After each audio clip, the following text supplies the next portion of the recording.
presence of the Lord. As I sing those words, we stand on holy ground. In online worship these days, I look around at the unholy mess in my half of the study anyway, as you can see if you look around. And sometimes I have to try hard to sense that the Holy One is here. Perhaps being out of our church buildings or not being free to go to other special places has made us appreciate them more as holy places.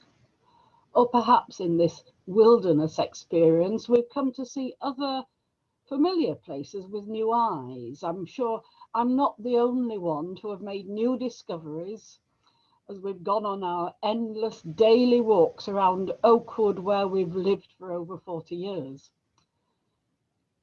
When the call in Exodus came to Moses, it was as he was doing his familiar day job looking after his father-in-law's sheep. But his openness, mindfulness we might say now, led him to see.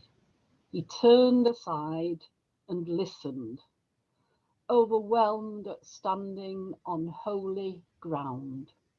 And so his story and the whole story of the Jewish people was transformed. For that vision was not about God just treating Moses to a feel-good experience. It was to call and inspire him for the enormous task ahead. Moses came up with all the excuses. I'm a nobody. My own people may not believe me. I'm no good at speaking. Please send someone else. At which we're told God became angry.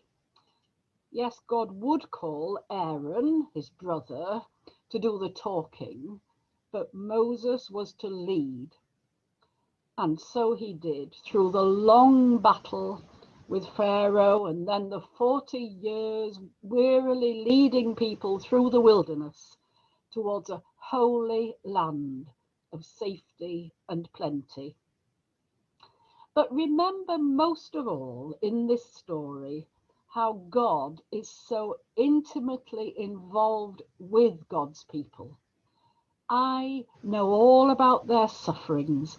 I have come to rescue them. I will bring them out. I will be their strength. God entering the struggle to set men and women and children free from slavery, all that drags them and us down. And entering the struggle, most of all in Jesus Christ, so that in Holy Week, we stand at the foot of the cross on Golgotha, that place of horror and degradation, and know that there we stand on holy ground. But for us, as for Moses, that's just the beginning of the story.